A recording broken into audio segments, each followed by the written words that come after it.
That question, Senator Rob Portman, the Republican of Ohio, earlier served as both the budget director and the trade representative under President George W. Bush, and now he sits on both the Senate Finance and Foreign Relations committees.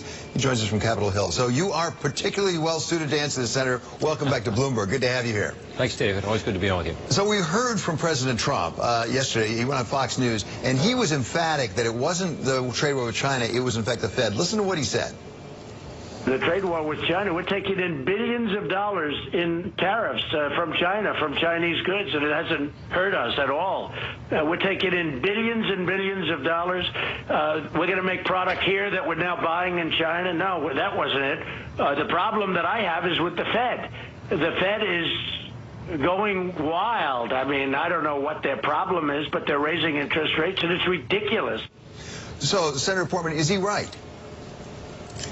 Well, first of all, nobody knows, right? But second, I think it's a combination of factors. I think with regard to the Fed, certainly there's a concern about higher interest rates, but that's been true really for the past few months.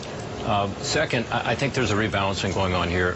The Dow, as an example, was at, I think, about 26.3, near record levels. So we've seen the markets go up and up, and there's been a concern that, you know, you're maybe a little overheated. So I think there was some of that.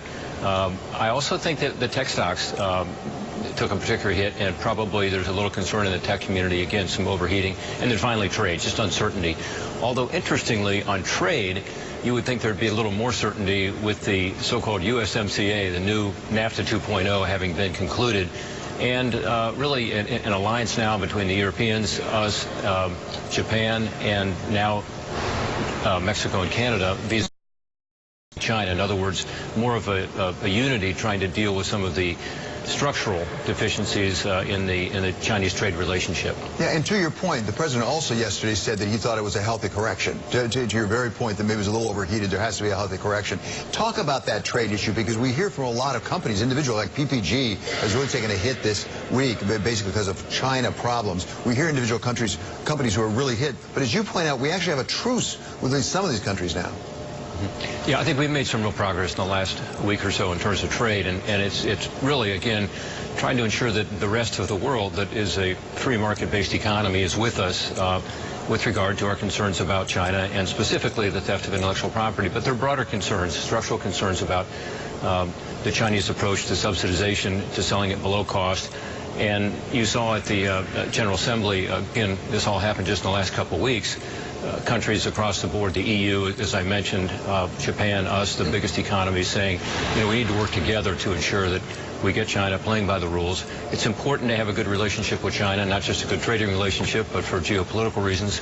But we need to be sure that we are looking for a more level playing field, not just on how much they buy in terms of soybeans or LNG or other things, but in terms of some of these structural deficiencies. And if you look at the 301 petition, this is the U.S. approach to China is not based on national security 232 as it is with steel and aluminum as an example. It's based on unfair trade. And the unfair trade petition, the 301, talks about these structural changes very specifically. So I think we now have a better situation in a sense because China knows what we're looking for. Yeah, Senator Portman, as you suggest, it's not just the United States, Europe and Canada and Mexico. Everyone's concerned with China and how they handle intellectual property. At the same time, it looks like this isn't going to get resolved anytime soon with China. It may go a longer time. So, does that mean that I think you're right. We should be prepared for an extended tension with China for good and sufficient reason, but that could really affect businesses, it could affect markets, and maybe the president should be warning us about that. It's coming down the pike, it's worth doing, it's the right thing to do, but it's not going to be all easy.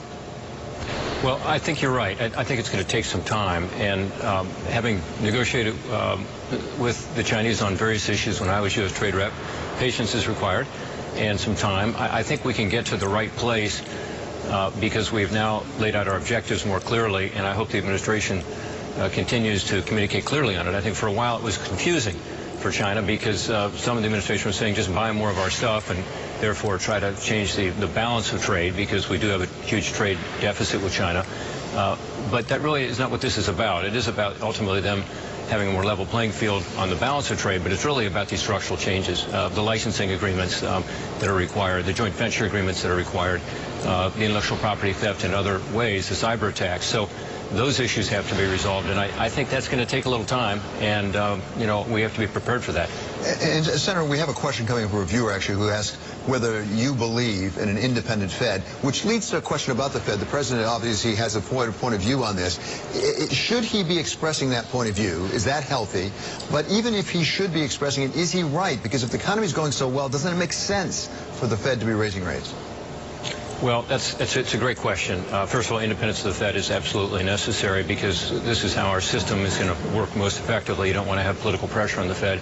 Second, to the president's point about the economy, the fundamentals are really strong right now. When I'm back home in Ohio, the biggest issue I'm hearing is workers. You know, how do you get enough people in the workforce to help with a growing economy and more investment, lower unemployment, higher wages? I mean, all the right things are happening right now.